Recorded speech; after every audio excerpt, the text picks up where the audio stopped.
22.4 में ऐसा है कि क्वेश्चन गिवन है जिसमें हमारे पास डब्ल्यू गिवन है, ठीक है। अच्छा, और हमारे पास एक्स गिवन है। तो इसमें भी सेम जो है मीन का फार्मूला है वो इतना कोई हार्ड एंड फास्ट नहीं है। तो मीन का फार्मूला भी इसमें ये होगा कि जो है summation of W by N, ठीक है।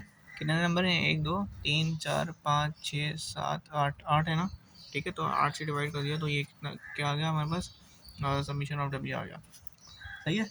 अच्छा जी, तो आगे बढ़ते हैं। अच्छा, इसको थोड़ा सा डिटेल में देख लेते हैं पहले ना। तो इसमें हमारे पास क्या है? ग्रुप डेटा है। सॉरी, ग्रुप डेटा नहीं है हमारे पास, इसमें ग्रुप डेटा नहीं है, सही है।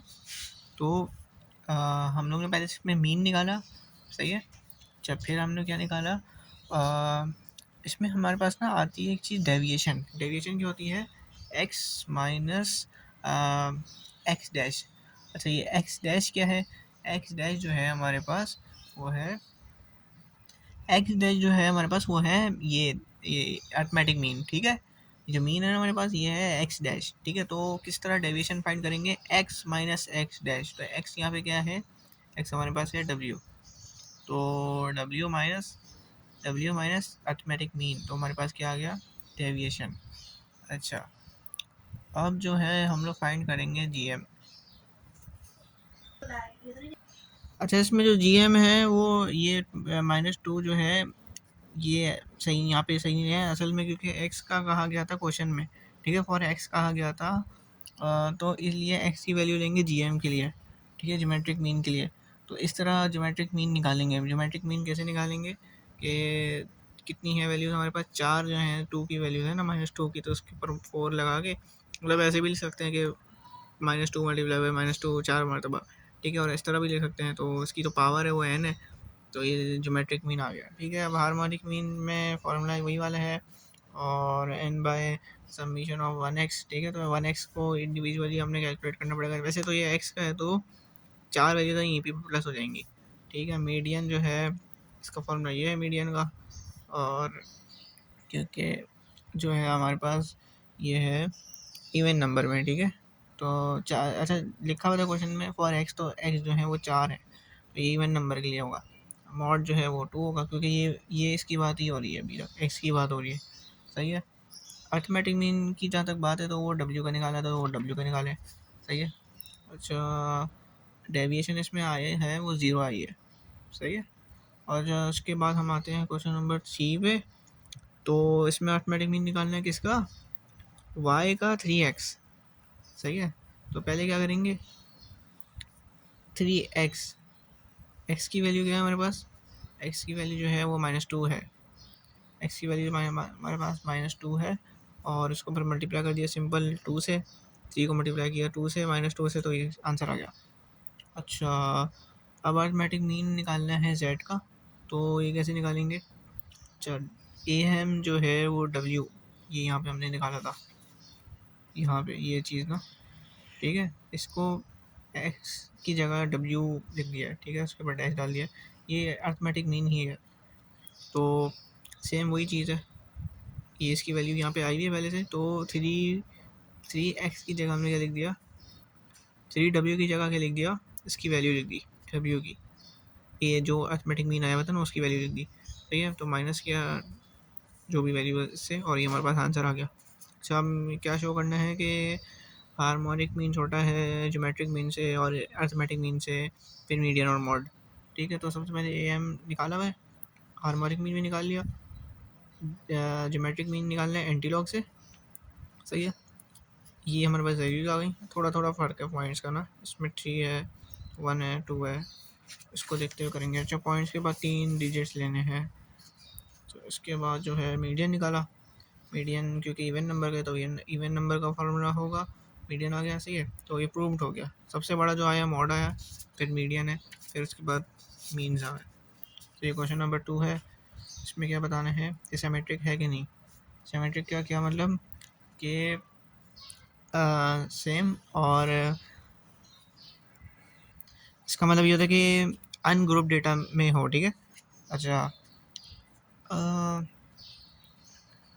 जैसे कि अगर एम जो है वो नॉट इक्वल टू मीडियन हुआ, तो वो एसिमेट्रिक होगा, ठीक है, वो एसिमेट्रिक होगा। फिर इसको स्टार्ट करते हैं AMM ऑफ x, तो यहाँ पे भी x का ही निकालना है, तो जो कि हमारे पास आ गया 3.7 एंड 10 है, तो मीडियन का फॉर्मूला कौन सा लगेगा, इवन का, तो 5 टर्म और 6 टर्म, तो ये मीडियन निकाल लिया, तो इससे प्रूव हो गया कि ये दोनों इक्वल नहीं है, तो ये असिमेट्रिक हो गया। अच्छा, इसमें इन क्वेश्चन में एक चीज़ का ख्याल रखना था कि सारी चीज़ों को असेंडिंग ऑर्डर में करना ज़रूरी है, ठीक है, ख़ास तौर पे मतलब सब में कर लेना बेहतर है, सबसे स्टार्टिंग क्वेश्चन करने से पहले ना, स्टार्ट करने से पहले तो असेंडिंग ऑर्डर में कर लेना ज़रूरी है। अच्छा, इसमें भी असेंडिंग वो है, इवन है, तो अच्छा ये फिर वाई के लिए आ गया, वाई के लिए पूछा क्वेश्चन में, तो ये देखना पड़ेगा पहले ना, वाई की वैल्यू गिवन है, एक्स की गिवन है, तो यहाँ पे वाई के लिए करना है। अच्छा, वाई के लिए हो गया, और यहाँ पे जो है दोनों इक्वल आ रहे हैं, तो जब इक्वल आएंगे तो वो क्या होगा, सिमेट्रिक होगा, ठीक है। अच्छा, अब क्वेश्चन नंबर 3 आ गया, उसमें क्या करना है, वेटेड मीन निकालना है, वेटेड मीन प्राइस निकालनी है, तो करते हैं इसको। अच्छा, तो हमारे पास क्या है, प्राइस जो है वो एक्स है, बाकी डब्ल्यू जो है वो डब्ल्यू ही है, और वेटेड से मुराद यहाँ पे ना, जो हम लोग जिस तरह फ्रीक्वेंसी करते थे ना, तो इसी को क्वेश्चन से देख के हमें नोटिस करने हैं कि ये वेटेड क्या चीज़ है, तो ये फ्रीक्वेंसी जिस तरह करते थे एफ एक्स, वहाँ पे फ्रीक्वेंसी होता था, यहाँ पे वेटेड है, तो डब्ल्यू आ गया, तो डब्ल्यू को मल्टीप्लाई करेंगे एक्स से इंडिविजुअली, डब्ल्यू एक्स आ गया, डब्ल्यू को लॉग से मल्टीप्लाई करेंगे, लॉग एक्स, पहले तो लॉग एक्स निकालेंगे, जो वैल्यू आएगी उसको मल्टीप्लाई कर देंगे डब्ल्यू से, तो ये हमारे पास आंसर आ जाएगा। अच्छा, डब्ल्यू बाई एक्स डिवाइड करके सबको इंडिविजुअली करके समीशन निकालना है, डब्ल्यू का, डब्ल्यू एक्स का, डब्ल्यू लॉग एक्स का, सही है। अच्छा, ए एम निकाला, ए एम का फॉर्मूला जिस तरह पहले होता है ना कि W summation of F x by F, summation of F, ये समीशन है, तो इसी तरह यहाँ पे भी होगा अर्थमेटिक मीन का फॉर्मूला, और यहाँ पे होता है ना summation of F log x और बाय समीशन ऑफ एफ, तो यहाँ पे होगा डब्ल्यू, एफ की जगह सिंपल सी बात है डब्ल्यू है, ठीक है, यहाँ पे भी एफ की जगह डब्ल्यू है। आगे देखते हैं, क्वेश्चन नंबर 4 है। अच्छा, इसमें क्या है कि 21 का जो मीन मास है वो 24.2 kg है, क्वेश्चन से देख के डेटा दिया है, 29 का ये है, तो क्वेश्चन ये है कि हम लोग ने इसको इस तरह लिखा कि kg जो है हमारे पास 24.2 है, 23 है, ठीक है, kg आ गया, वेट क्या है हमारे पास, ठीक है, वो मास की बात है, वो मास की बात कर रहे हैं, ये वेट की बात हो रही है, तो 21 और 29 जो है हमारे पास वेट में आ गया, तो डब्ल्यू ये आ गया, एक्स ये आ गया, ठीक है, उनको मल्टीप्लाई किया, ये डब्ल्यू लॉग उसी तरीके से इसको भी डिवाइड किया, तो समीशन निकाल लिया, सिंपल सी बात है, और फिर ए एम निकाला, जी एम निकाला, और फिर यहाँ पे हार्मोनिक मीन निकाल लिया। अच्छा, क्वेश्चन नंबर 5 में क्या है, क्वेश्चन नंबर 5 में ऐसी बात होती है कि इसमें जैसे डेज गिवन है, ठीक है, नंबर ऑफ डेज गिवन है, तो इसमें ऐसा होता है कि अच्छा, तो इसमें इनिशियल क्या कहते हैं, मूविंग एवरेज होती है, ठीक है, और क्या कहते हैं, इसमें ना असल में इवन और ऑड नंबर देखते हैं, कि अगर इवन नंबर है तो क्या कहते हैं, मूविंग एवरेज जो होगी वो हमारे पास दो होगी, एक इनिशियल होगी और एक सेंट्रल होगी, ठीक है, तो जैसे कि हमारे पास 2 डेज हैं, ठीक है, तो 2 डेज में हमारे पास इनिशियल मूविंग एवरेज होगी, फिर हमारे पास ऑड नंबर आएगा, ठीक है, उसमें हमारे पास सिर्फ एक ही वो होगी, क्या कहते हैं, मूविंग एवरेज। तो सबसे पहले देखते हैं कि इसमें कैसे होगा 2 डेज़ में, ठीक है, 2 डेज़ में कैसे होगा, क्वेश्चन आपके पास पूरा गिवन होगा, तो आपने किस तरह निकालना है कि अब जैसे 2 डेज़ की एवरेज है, सही है, तो इन दोनों को हमने प्लस करके डिवाइड बाय 2 किया, तो ये हमारे पास फर्स्ट वैल्यू आ गई, ठीक है, ये इन दोनों की वैल्यू है, इसी तरह से 130 प्लस जो भी नंबर होगा इन दो की वैल्यू होगी, ठीक है, इनको हम लोग इनका एवरेज लेंगे, ठीक है, इसी तरह से अब जो यहाँ पे नंबर होगा ना उसकी और इसकी, इन दोनों की एवरेज होगी वो हमारे पास आएगी, इसी तरह सबकी एवरेज होती रहेगी, सही है। अच्छा, अब आगे बढ़ते हैं,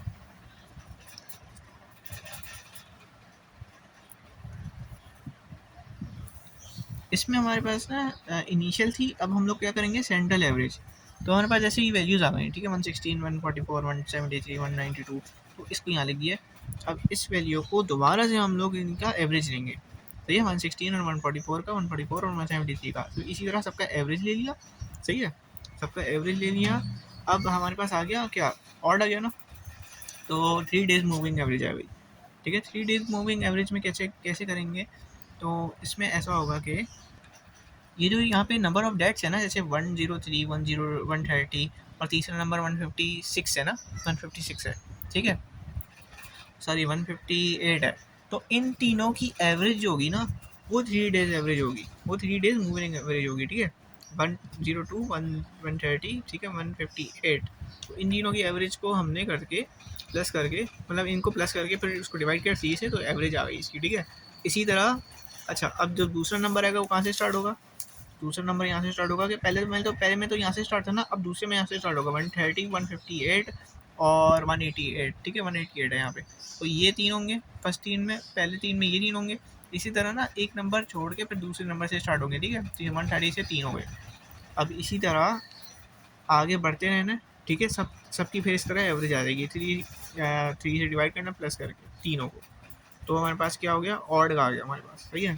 अब 4 डेज में सेम सेम टू वाला प्रोसीजर इसमें, लेकिन ये करना है कि 4 नंबर लेने। जैसे कि ये 4 है ना, 1 2 3 4, ठीक है। ये 4 लिए, डिवाइड किया 4 से, ठीक है। हमारे पास फर्स्ट आ गया, सही है। अब इसी तरह हमने करना है सेकंड वाले में। सेकंड वाला कहाँ से स्टार्ट होगा, 1 2 3 4, सही है। ये 4 आ जाएंगे, ये 4 आ गए, सही है। इसी तरह सबके कर लेंगे। अच्छा, अब इसमें क्या होता है, इनिशियल होते हैं, क्योंकि इवन नंबर है। इवन नंबर में क्या होता है, इनिशियल होते हैं और सेंट्रल होते हैं। पहले इनिशियल कर लिया, अब इनिशियल की वैल्यूज़ आ गई। अब हमें सेंट्रल में भी क्या करना है। अच्छा, सेंट्रल में एक चीज़ बहुत ज़्यादा नोटिस करने की है कि इसमें सिर्फ 2 का पेयर्स बनेगा एवरेज में, ठीक है। 4 डेज इवन में इनिशियल में तो जो है जितने डेज हैं उसके हिसाब से उसका क्या कहते हैं पेयर बनेगा, लेकिन जो सेंट्रल है उसमें सिर्फ 2 का पेयर बनेगा, ठीक है। तो इसमें 2 का पेयर बनाया हमने 144 और 168 का, ठीक है। तो इसका एवरेज कर लिया। इसी तरह 168 और इसका एवरेज कर लिया। तो इसी तरह हमारे पास 4 डेज का भी हो जाएगा, ठीक है। अच्छा, क्वेश्चन नंबर 6 में क्या है, क्वेश्चन नंबर 6 में हमारे पास ईयर की बात हो रही है। तो वैल्यूज़ हमारे पास आ जाएंगी ईयर की, ठीक है। अब 4 ईयर में इनिशियल है, तो 4 वैल्यूज़ का हमने दे देना है और इस पहले इसका इनिशियल निकाल लें, 4 वैल्यूज़ आ जाएंगी, सही है। अब इसका 4 का सेंट्रल निकालना है। सेंट्रल में क्या होता है, 2 का पेयर होता है ना, ठीक है। 2 के पेयर से बनाने, तो हमारे पास दोनों की चीज़ दोनों की हमारे पास वैल्यूज़ आ जाएंगी। 5 में क्या है, 5 ईयर्स में क्योंकि ऑड है, तो ऑड में इतना कोई मसला होता नहीं है, ठीक है। तो 5 का पेयर करने 1 2 3 4 5, ठीक है, 5 वैल्यू होंगी। पहले का पेयर ऐसे बनेगा, 5 शुरू की, फिर दूसरे का पेयर ऐसे बनेगा, एक छोड़ के फिर दूसरी पे जाना है, ठीक है। इसी तरह तीसरे का पेयर ऐसे बनेगा, सही है। इसी तरह सारे पेयर्स बन जाएंगे और हमारे पास इस तरह वैल्यूज़ आ जाएंगी। अच्छा, अब क्वेश्चन नंबर 7 पे आते हैं। क्वेश्चन नंबर 7 में जो है हमारे पास क्लास लिमिट गिवन है, क्लास बाउंड्री बनानी पड़ती है। माइनस करते हैं, क्या कहते हैं, क्लास लिमिट में जो स्टार्टिंग होता है ना उसमें से माइनस करते हैं 0.5 को और आखिरी में प्लस करते हैं 0.5 को, ठीक है। अच्छा, ये हमारे पास कम्यूटेटिव फ्रीक्वेंसी है। कम्यूटेटिव फ्रीक्वेंसी ऐसी होती है कि 5 लिखा है ना, तो नीचे 5 ही लिखेंगे, फिर प्लस कर देंगे इसको, ठीक है। जो भी फ्रीक्वेंसी में सेकंड नंबर लिखा होगा ना तो प्लस कर देंगे, इसी तरह सबको प्लस करते रहेंगे। अच्छा, अब हमें क्या निकालना है, पहले तो सबमिशन निकाल लेंगे, ठीक है। अच्छा, अब इसमें ऐसा है कि ये टेस्ट करने का तरीका है कि हम लोग को क्या चीज़ माइनस और प्लस करनी है। तो ये इस तरह से होता है कि भाई सेकंड लोअर क्लास लिमिट होती है, ठीक है, फर्स्ट की अपर क्लास लिमिट होती है, तो उसको माइनस करेंगे, 2 से डिवाइड करेंगे तो हमारे पास क्या वैल्यू आएगी, ठीक है। ये एक एक्स्ट्रा चीज़ है, एक टेस्ट करने के लिए, चेक करने के लिए कह सकते हैं, बट ये है कि इतना कुछ हार्ड होता नहीं है ऐसा, ठीक है। अच्छा, मीडियन का फॉर्मूला यहाँ पे ये है। अच्छा, अब आगे बढ़ते हैं। अच्छा, अब जो है इसमें फ्रीक्वेंसी हमारे पास ना, इसमें ही इसी लाइन में 12 वाली जो है 12 नंबर लिखा हुआ है वो हमारे पास फ्रीक्वेंसी है, ठीक है। तो उसी से हम लोग सारी वैल्यूज को चेक करेंगे, जैसे कि लोअर क्लास बाउंड्री हो गया, ठीक है। और क्या कहते हैं, एच हम लोग इससे निकाल लेंगे 30 माइनस 25, तो ये एच हमारे पास आ गया। अच्छा जी, फिर उसके अलावा सी क्या होती है, कम्युनिटी फ्रीक्वेंसी की पहली वाली, जैसे आपका अगर इसके इस लाइन में क्या कहते हैं फ्रीक्वेंसी हमारे पास क्या थी, फ्रीक्वेंसी हमारे पास थी 12, तो 12 वाली लाइन में देखेंगे और उससे ऊपर वाली जो होगी ना वो कम्युनिटी फ्रीक्वेंसी होगी। तो हमारे पास क्या आई है 27 आई है, ठीक है। अच्छा, अब आगे बढ़ते हैं। अच्छा जी, ये हमारे पास सिंपल तरीके से मीन आ जाएगा। अब क्वार्टाइल निकालना है, क्वार्टाइल के लिए क्या चेक करते हैं, पहले फॉर्मूला चेक करते हैं कि n/4 को डिवाइड करेंगे, n क्या कितने नंबर्स हैं, ठीक है। तो चेक करेंगे पहले n/4 को, n को डिवाइड करेंगे 4 से, n क्या है 48 है हमारे पास। अच्छा,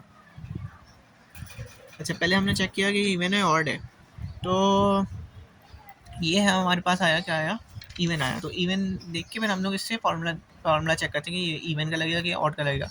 तो ये इवन का लग रहा है, ठीक है, ये इवन का फार्मूला है। अच्छा, फिर हमारे पास क्या आता है, उसके लिए देखते हैं क्वार्टाइल नंबर 1 है, ये क्वार्टाइल नंबर 3 है। क्वार्टाइल नंबर 3, क्वार्टाइल मतलब चौथा हिस्सा, ठीक है, चौथा हिस्सा में भी थर्ड वाला पार्ट, ठीक है। तो थर्ड वाले को कैसे देखते हैं कि 3n/4। तो पहले तो हम लोग ये चेक करेंगे इवन है ऑड है। तो ये भी हमारे पास क्या है, ये भी हमारे पास इवन है। तो इसका फार्मूला ये हमारे पास लग जाएगा, ठीक है। तो इस तरह क्वार्टाइल आ जाएंगे। अच्छा, मॉड का फार्मूला ये है कि मॉड में L/+FM जो भी है, तो इसको हम लोग पहले समझते हैं कि भाई ये FM क्या है। FM जो है फ्रीक्वेंसी ऑफ मॉड क्लास होती है, ठीक है। अच्छा, फ्रीक्वेंसी है क्लास की, ठीक है। हमने जो फ्रीक्वेंसी देखी थी ना, कौन सी 12 वाली देखी थी ना, तो ये वही वाली चीज़ है। तो फ्रीक्वेंसी देख के हमने इसकी वैल्यूज़ निकालनी है। तो FM-1 ये एक चीज़ है, ठीक है, ये एक पार्ट है, ये एक पार्ट हो रहा है माइनस इस पार्ट से, ठीक है। तो FM-1 मतलब ये वाली क्लास है ना फ्रीक्वेंसी की, इससे पहले वाली क्लास की फ्रीक्वेंसी क्या है। तो इससे पहले वाली क्लास की फ्रीक्वेंसी क्या थी, 11 थी, ठीक है। 12 से पहले क्या थी, 11 थी। अच्छा, बाद वाली की प्लस में क्या होगा, बाद वाली की क्या थी, 8 है, ठीक है। तो इस तरह फार्मूला लगा के हमने इसको फाइंड आउट कर लिया। अच्छा, इसके बाद जो है इसमें ग्राफ बनता है। तो ग्राफ सिंपल है कि इसमें क्लास बाउंड्री जो है हमारे पास एक्स एक्सिस पे आ जाएंगी, और सी एफ हमारे पास कहाँ पे आ जाएगा, वाई पे आ जाएगा। क्वार्टाइल की वैल्यू देख लेनी है क्लास बाउंड्री के हिसाब से, और फिर वहाँ पे हमने Q1 और Q3 लगा देना है, ठीक है। अच्छा, अब हमारे पास कौन सा ग्राफ आता है। अच्छा, एक बार नोटिस कर लेनी है कि जो क्लास बाउंड्री स्टार्ट हो रही है ना, तो वो चीज़ कहाँ पे आएगी, वो कम्युनिटी फ्रीक्वेंसी 0 से स्टार्ट होगी, और वो उसके साथ कंपैरिजन में आएगी, ठीक है। फिर उसके हिसाब से आगे आगे चलती रहेंगी। अच्छा, अब आते हैं हिस्टोग्राम पे। हिस्टोग्राम कैसे बनेगा, फ्रीक्वेंसी और क्लास बाउंड्री के दरमियान जो होगा ग्राफ, उसको बोलेंगे, उसको वो हिस्टोग्राम है। तो वो कैसे बनेगा हिस्टोग्राम, हिस्टोग्राम जो है सिंपल सी बात है इसमें। अच्छा, इसमें हमें फाइंड क्या करना है, इसमें हमें मॉड फाइंड करना है। तो मॉड कैसे फाइंड होता है, मॉड इस तरह फाइंड होता है कि जो हमारे पास वो है ना, क्या कहते हैं, क्लास बाउंड्री, ठीक है, उसको हम लोग पहले देखेंगे और फ्रीक्वेंसी को देखेंगे। फ्रीक्वेंसी को देख लिया हमने, तो यहाँ पे हमारे पास कौन सा बार आ रहा है, तो हमने पहले ये नोटिस किया। अच्छा, अब सिंपल सी बात है, इसको और टेक्निकल तरीके से भी कह सकते हैं, लेकिन मैं इसको ईजीली करके समझाता हूँ। तो जैसे अब हमारे पास ये बार आ गया, ठीक है, 12 फ्रीक्वेंसी पे है ना, 12 क्लास थी हमारी फ्रीक्वेंसी की। तो यहाँ पे ये जो पॉइंट है ना, ये और ये जो साइड वाले जो दो बार्स हैं और जो इंटरसेक्ट कर रहे हैं, बस इस पॉइंट को देखना है। और इनकी जो एजेस है ना, बस यहाँ से लाइन ड्रॉ करनी है, यहाँ से लाइन ड्रॉ करनी है, और इसको यहाँ पे इस लाइन को यहाँ पे ले आना है, ठीक है। तो ये जो चीज़ होगी ना, ये जो वैल्यू होगी, ये हमारे पास मॉड होगी, सही है। तो हमारे पास ये मॉड हो जाएगी। अच्छा, मॉड निकालने के लिए ना ये एक चीज़ थोड़ी सी हिंट है कि फ्रीक्वेंसी क्लास देखी और फ्रीक्वेंसी क्लास जो है बड़े में ही आएगी, ठीक है। तो ये एक चीज़ है नोटिस करने की, ठीक है। तो ये वहीं भी ऑब्जर्वेशन से पता चलेगा कि कौन सी क्लास जो है वो कौन सी फ्रीक्वेंसी जो है मॉड में आ रही है, ठीक है। अच्छा, तो इसी तरह से फाइंड होगी 8 में भी ना मॉड। तो अच्छा, अब आते हैं क्वार्टाइल्स के। क्वार्टाइल्स कैसे फाइंड करेंगे, तो सबसे पहले तो n हमने निकाल लेना है। अच्छा, n/4 जो है 15 आ रहा है, और n/ जो है ना क्वार्टाइल नंबर 3, क्वार्टाइल नंबर, वैसे तो ये क्वार्टाइल 3 है, ठीक है। तो 3n/4 होता है, ठीक है, 15 और 45। अच्छा, अब यहाँ पे चेक करना है कि कैसे निकालेंगे, ठीक है। तो सबसे पहले तो हमने ड्राइंग क्या कहते हैं, लाइन को ड्रॉ करना है 30 पे, सही है। 30 पे लाइन ड्रॉ की, और ये हमारे पास इसको ड्रॉप करना है, ठीक है। इसको यहाँ पे ड्रॉप कर दिया। अच्छा, अब जो है Q1 के लिए क्या करेंगे, 15 से लाइन को ड्रॉ किया और यहाँ से ड्रॉप किया, ठीक है। तो ये हमारे पास वैल्यू आ गई Q1 की। इसी तरह से Q3 करेंगे, 45 थी ना, तो 45 पे ड्रॉ करेंगे और इसको ड्रॉप करेंगे, तो हमारे पास ये वैल्यू आ गई Q3 की, सही है।